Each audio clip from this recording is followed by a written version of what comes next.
Whaasalunga Tausaga o le tuunga whautasi o le ono se furu Tausaga o le malo o Tutoatasi o Samoa, Asufreile, lua se furu ono me, ua mawhai o na winatu, ono o le langolango mai o paanga nei.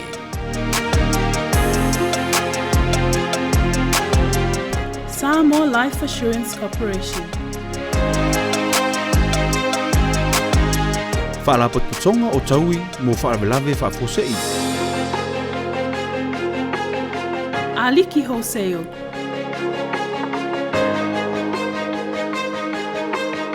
Ofisa o Komisino Sulfainga.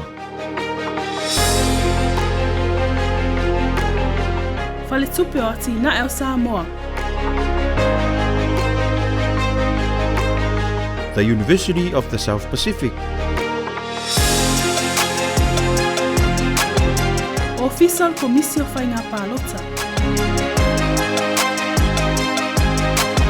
Tā ngā luenga o ngā luenga whalaua mati na ese.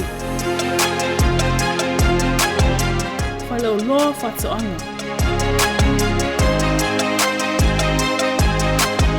Digi Sao.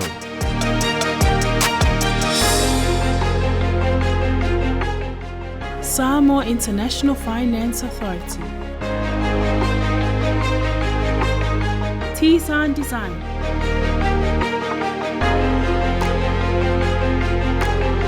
Samoa Commercial Bank. Eveniplop.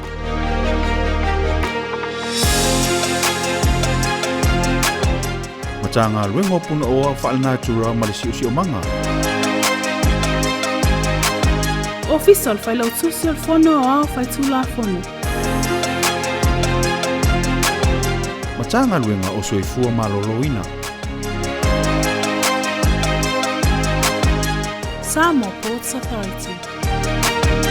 Manatua, e na o le lua api ma le TV iwa e mawhai o ne e mai moai i nei whaasalunga Tausaga au ane Misia.